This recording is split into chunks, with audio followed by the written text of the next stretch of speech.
കോഴിക്കോട് കക്കയത്ത കാട്ടുപോത്തിന്റെ ആക്രമണത്തിൽ പരിക്കേറ്റ കർഷകൻ മരിച്ചു. പാലാട്ടി എബ്രഹാമാണ് മരിച്ചത്. മലമുകളിൽ വനവിഭവം ശേഖരിക്കാൻ പോയപ്പോഴായിരുന്നു ആക്രമണമെന്ന് എബ്രഹാമിന്റെ ബന്ധു ജനം ടിവിയോട് പറഞ്ഞു.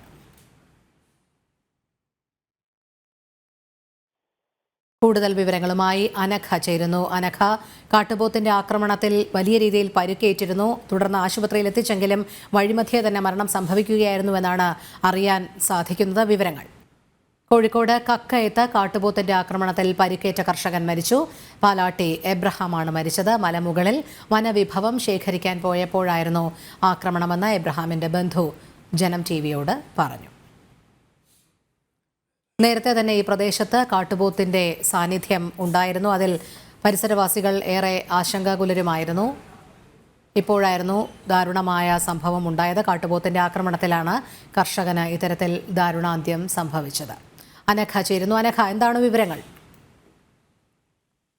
അല്പസമയം മുമ്പാണ് ഈ എബ്രഹാം മരിക്കുന്നത്. ഇദ്ദേഹം കൃഷിയിടത്തിലേക്ക് പോയതായിരുന്നു. കൃഷിയിടത്തിൽ കപ്പലണ്ടി പെറുക്കാൻ ഇദ്ദേഹത്തിന്റെ മലയിലേക്ക് പോയതായിരുന്നു. അപ്പോഴാണ് ഈ ദാരുണമായ ആക്രമണം ഉണ്ടാവുന്നത്. കാട്ടുപോത്താണ് ഇദ്ദേഹത്തെ ആക്രമിച്ചത്. ഇദ്ദേഹം ചോര വാർന്ന നിലയിൽ ഈ മലമുകളിൽ കിടക്കുകയായിരുന്നു. പിന്നീട് മറ്റൊരു വ്യക്തി, മറ്റൊരു കൃഷിക്കാരൻ ഇത്തരത്തിൽ കപ്പലണ്ടി പെറുക്കാൻ മലയിലേക്ക് പോകവെയാണ് എബ്രഹാം ചോര വാർന്ന നിലയിൽ ആക്രമണത്തിൽ പരിക്കേറ്റ് കിടക്കുന്ന രീതിയിൽ ഇദ്ദേഹം കണ്ടത്. ഉടൻ തന്നെ പ്രദേശവാസികളെല്ലാം തന്നെ സംഭവ സ്ഥലത്ത് എത്തുകയും ഇദ്ദേഹത്തെ കോഴിക്കോട് മെഡിക്കൽ കോളേജ് ആശുപത്രിയിലേക്ക് പ്രവേശിപ്പിക്കുകയും ചെയ്തു. എങ്കിലും ഇദ്ദേഹം ദാരുണമായ മരണത്തിന് കീഴടങ്ങുകയായിരുന്നു. പ്രദേശത്ത് കഴിഞ്ഞ കുറച്ച് ദിവസങ്ങളായി തന്നെ വലിയ രീതിയിലുള്ള കാട്ടുപോത്തിന്റെ ആക്രമണം ഉണ്ടാവുന്നുണ്ട്. കാട്ടുപോത്തിന്റെ സാന്നിധ്യം സ്ഥിരീകരിച്ചിരുന്നു. കഴിഞ്ഞ ദിവസങ്ങളിൽ കൂരാച്ചുണ്ട് പ്രദേശങ്ങളിലടക്കം സ്കൂളിലടക്കം പ്രാദേശികമായ ഒരു അവധി തന്നെ നൽകിയിരുന്നു.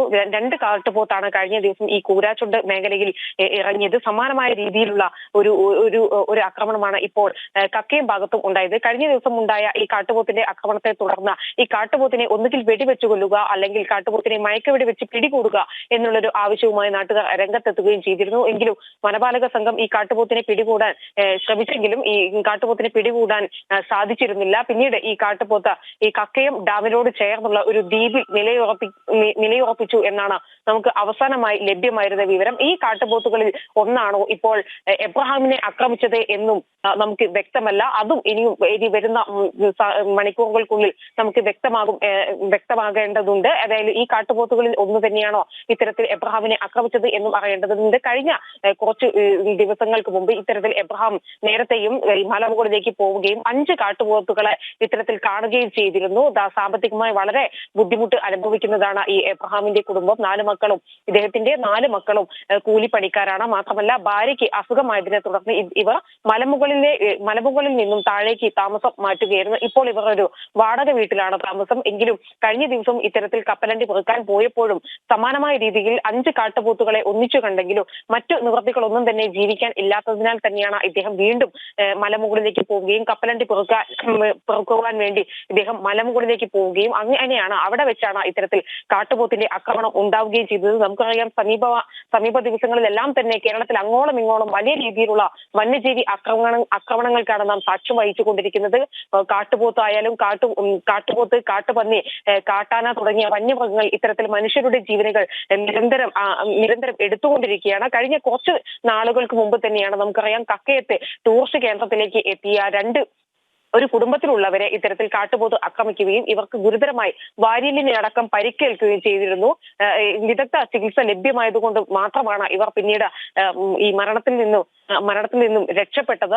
കഴിഞ്ഞ കുറച്ച് ദിവസങ്ങളായി ഇത്തരത്തിൽ കാട്ടുപോത്തിന്റെ സാന്നിധ്യം വീണ്ടും സമീപ പ്രദേശത്ത് സ്വീകരിച്ചിരുന്നു. നമ്മൾ ഇന്ന് രാവിലെ പോലും നമ്മൾ ജനം ടിവി കൊടുത്ത ഒരു വാർത്തയുണ്ട്. ഇത്തരത്തിൽ കോഴിക്കോടിന്റെ മലയോര മേഖലയിൽ നിരന്തരം വന്യജീവി ആക്രമണം ഉണ്ടാകുന്നു. കരിയാത്തമ്പാറ, കൂരാച്ചുണ്ട്, കക്കയം, നരിനട തുടങ്ങിയ ഈ മലയോര മേഖലകളെല്ലാം തന്നെ ജനങ്ങളുടെ സ്വൈര്യവിഹാരത്തിന് വിലങ്ങ് തീർത്തുകൊണ്ട് നിരന്തരം വന്യജീവി ആക്രമണം ഉണ്ടാകുന്നു. ജനവാസ മേഖലകളിലേക്ക് അടക്കം ഇത്തരത്തിൽ വന്യജീവികളുടെ സാന്നിധ്യം സ്ഥിരീകരിക്കുന്നു.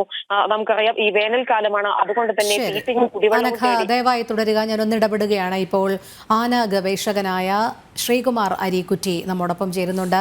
ശ്രീകുമാർ, വലിയ രീതിയിൽ വന്യജീവി ആക്രമണം ഉണ്ടായിക്കൊണ്ടിരിക്കുകയാണ്. മനുഷ്യ വന്യജീവി സംഘർഷം കഴിഞ്ഞ കുറെ നാളുകളായി ഉണ്ടാകുകയാണ്. എന്തായാലും ഇതിനൊരു അറുതി വേണമെന്നുള്ള സ്വാഭാവിക പ്രതികരണമാണ് ജനങ്ങൾക്കിടയിൽ നിന്നും ഉണ്ടാകുന്നത്. പക്ഷേ വനപാലകർ പറയുന്നത് ഇത് വെള്ളം കുടിക്കാനും മറ്റുമായാണ് ഇപ്പോൾ വന്യജീവികൾ ഈ ജനവാസ മേഖലയിലേക്ക് ഇറങ്ങുന്നത്. വേണ്ട മുൻകരുതലുകൾ സ്വീകരിച്ചാൽ മതിയെന്നാണ്. എന്തായാലും ഇതിനൊരു പരിഹാരം കാണേണ്ടിയിരിക്കുന്നു. ഏതു രീതിയിലുള്ള പരിഹാരമാണ് നിലവിൽ താങ്കളുടെ മനസ്സിൽ കാണുന്നത്? അത് ഒരു കൃത്യമായ എന്താ പറയണ ഒരു പൂർണ്ണമായ അർത്ഥത്തിൽ അതിനൊരു പരിഹാരം നിർദ്ദേശിക്കാൻ തക്ക ആളല്ല ഞാൻ. ആനകളെ കുറിച്ച് കുറെ വർഷങ്ങളായിട്ട് ഏതാണ്ട് 20 വർഷത്തിന് മുകളിലായിട്ട് മനസ്സിലാക്കാൻ ശ്രമിച്ചുകൊണ്ടിരിക്കുന്ന ഒരാളെന്നുള്ള നിലയിൽ അഭിപ്രായം പറയാനേ നമുക്ക് കഴിയുള്ളൂ. ഇപ്പോഴിവർ ഈ എന്താ പറയുന്ന ആനകളുടെ വെള്ളം തേടിയാണ് വേനൽക്കാലത്ത് വരുന്നു എന്നുള്ളത് അതൊരു വിഷയത്തിന്റെ ഒരു ഭാഗം മാത്രമാണ്. ഹലോ, കേൾക്കുന്നുണ്ട്, പറഞ്ഞോളൂ. അത് വിഷയത്തിന്റെ ഒരു ഭാഗം മാത്രമായിട്ടേ നമുക്ക് അതിനെ കാണാൻ കഴിയുള്ളൂ. കാരണം ഇതിന് മുൻവർഷങ്ങളിലും വേനലുണ്ട്, പക്ഷെ ഇപ്പൊ വേനൽ കടുത്തു എന്ന് നമുക്ക് പറയാം. വെള്ളം ഇതെല്ലാം കുറവാണെന്നുള്ളതും നമുക്ക് മനസ്സിലാക്കാൻ കഴിയും. പക്ഷെ ഇതിനെ കാണാതെ പോകുന്നതോ കണ്ടിട്ടും അറിഞ്ഞതായിട്ട് ഭാവിക്കാത്തതോ ആയിട്ടുള്ളൊരു വിഷയം എന്ന് പറഞ്ഞാൽ ഈ പല ആന ഉൾപ്പെടെ പല ജീവികളുടെയും പോപ്പുലേഷൻ കാട്ടിൽ വർദ്ധിച്ചിട്ടുണ്ട് വളരെ കാര്യമായിട്ട്. അപ്പൊ അതിനെ എങ്ങനെ അതിനെ കൈകാര്യം ചെയ്യണം എന്നുള്ള കാര്യത്തിൽ നമ്മളുടെ സർക്കാരുകൾക്ക് ഒരു കൃത്യമായ പ്ലാനിങ് ഇല്ല. അതിനെ എന്താണ് പോംവഴി? ഈ മാൻ എലിഫന്റ് കോൺഫ്ലിക്റ്റ് എന്ന് പറയുന്നല്ലോ, മനുഷ്യനും വന്യജീവികളുമായിട്ടുള്ള, പ്രത്യേകിച്ച് ആന ഉൾപ്പെടെയുള്ള വന്യജീവികളുമായിട്ടുള്ള ഈ സംഘർഷത്തെ എങ്ങനെ കൈകാര്യം ചെയ്യണം, എന്താണ് അതിന് ഫലപ്രദമായ പോംവഴി എന്നുള്ള കാര്യത്തിൽ അവർക്കൊരു പദ്ധതി ഉണ്ടെന്നോ അതതിനെക്കുറിച്ച് അവർ എത്ര കണ്ട് സീരിയസ് ആയി ചിന്തിക്കുന്നുണ്ടോ എന്നുള്ള കാര്യത്തിൽ പോലും സംശയമുണ്ട്. അതെ, അതായത് ശ്രീകുമാർ, നമ്മൾ കഴിഞ്ഞ ദിവസം കണ്ടതാണല്ലോ നേര്യമംഗലത്ത് ഒരു വീട്ടമ്മ അതിദാരുണമായി കൊല്ലപ്പെട്ടത് കാട്ടാനയുടെ ആക്രമണത്തിൽ. അതേ സ്ഥലത്ത് ഇന്ന് വീണ്ടും ഒരു കാട്ടാന കൂട്ടം തന്നെ പ്രത്യക്ഷപ്പെട്ടിട്ടുണ്ട്. അപ്പോൾ നിരന്തരമായി ആനയുടെ സാന്നിധ്യം ഇങ്ങനെ ജനവാസ മേഖലയിലേക്ക് വന്നു പോയിക്കൊണ്ടിരിക്കുകയാണ്. ജനങ്ങളാകെ ഭയാശങ്കയിലാണ്. അതെ, നമ്മൾ PT-7 എന്ന് പറഞ്ഞ പാലക്കാട് ആ കാടിറങ്ങി മനുഷ്യർക്ക് ഒരുപാട് ഭീതി ഉയർത്തു. അവസാനം മയക്കുവെടി വെച്ച് പിടിച്ച് ഇപ്പൊ വനംവകുപ്പിന്റെ കയ്യിലുള്ള ആ PT-7നെ പിടിക്കുന്ന ഘട്ടത്തിൽ അതിനെ ചിത്രീകരിക്കുവാനായിട്ട് അതിന്റെ ഓപ്പറേഷൻസിനെ കവർ ചെയ്യാനായിട്ട് ഞങ്ങൾ പോകുന്ന സന്ദർഭത്തിൽ നമ്മൾ ഭക്ഷണം, ഞാനുൾപ്പെടെ അവിടുത്തെ ഒരുപാട് മാധ്യമപ്രവർത്തകരുണ്ടായിരുന്നു. അപ്പോൾ എല്ലാവരും ഒരു നാട്ടിൻപുറത്തുള്ള ഒരു ഹോട്ടലിൽ നമ്മൾ ഭക്ഷണം കഴിക്കാൻ പോകുമ്പോൾ ആ ഹോട്ടലുകാരൻ പറഞ്ഞൊരു വസ്തുത നമ്മുടെ കണ്ണു തുറപ്പിക്കേണ്ടതാണ്. അതായത് അയാൾ ആ ഭാഗത്ത് ജീവിക്കാൻ തുടങ്ങിയ സന്ദർഭത്തിൽ കഴിഞ്ഞ ഒരു വർഷം മുമ്പ് വരെ അങ്ങോട്ടൊന്നും ആനകൾ ഇറങ്ങാറേ ഉണ്ടായിരുന്നില്ല. പക്ഷെ 2 വർഷം കൊണ്ട് ആനകൾ ഇറങ്ങി തുടങ്ങും. ഇത് നാളെ ഇപ്പൊ നമ്മൾ ഇന്ന് പെരുമ്പാവൂർ, ആലുവ ഭാഗങ്ങളൊക്കെ ആണെങ്കിൽ, അതുപോലെ തന്നെ ഈ കാടിനോട് ചേർന്ന് കിടക്കുന്ന ഈ വനമേഖലയോട് ചേർന്ന കുറച്ച് ഗ്രാമങ്ങളിലാണെങ്കിൽ ഇതൊരു പരിധി വിട്ട് അളവറ്റ് കൂടിക്കഴിഞ്ഞാൽ, പെരുകിയാൽ, അല്ലെങ്കിൽ ഇത് നമ്മുടെ കാര്യങ്ങൾ നമ്മുടെ കയ്യിൽ നിന്ന് പോയി കഴിഞ്ഞാൽ ഏത് ഭാഗത്തേക്കും എപ്പോൾ വേണമെങ്കിലും ഇറങ്ങാം. പാനിക്കായിട്ട് വരുന്ന വന്യമൃഗത്തിന് മുന്നിൽ പെടുന്ന മനുഷ്യര് അപകടം ക്ഷണിച്ചു വരുത്താം. പിന്നെ മറ്റൊന്ന്, ഈ കാടിറങ്ങി വരുന്ന വന്യമൃഗങ്ങളെ എങ്ങനെ കൈകാര്യം ചെയ്യണമെന്നോ അവരോട് എങ്ങനെ സമാധാനത്തോടെ പെരുമാറണമെന്നോ നമ്മുടെ ആളുകൾക്ക് അറിയില്ല. അതിപ്പോ നമ്മൾ പറയും നമ്മൾ അത്രയൊന്നും ഡെവലപ്ഡ് അല്ലാത്ത ആഫ്രിക്കൻ കൺട്രീസിലൊക്കെ പോലും ഒരു അപകടത്തിൽപ്പെടുന്ന ആനയെ എങ്ങനെ അതിൽ നിന്ന് രക്ഷിക്കാം, എങ്ങനെ അതിന് പരിഹാരം ഉണ്ടാക്കുന്ന അവർ കുറെ കൂടിയൊക്കെ അഡ്വാൻസ്ഡ് ആണെന്ന് എനിക്ക് പലപ്പോഴും തോന്നിയിട്ടുണ്ട്. നമ്മുടെ ഏറ്റവും അഡ്വാൻസ്ഡ് എന്ന് പറയുന്ന കേരളം അക്കാര്യത്തിൽ ഇപ്പോഴും വളരെ പിന്നിലാണ്. അത് എനിക്ക് തോന്നുന്നു കുറച്ചുകൂടിയൊക്കെ ഭംഗിയായിട്ട് നിർവഹിക്കുന്നത് തമിഴ്നാട്, കർണാടക വനം വകുപ്പുകളൊക്കെ ആയിരിക്കും, സൗത്ത് ഇന്ത്യയിൽ തന്നെ. അതെ, വളരെ നന്ദി ശ്രീകുമാർ പ്രതികരിച്ചതിന്.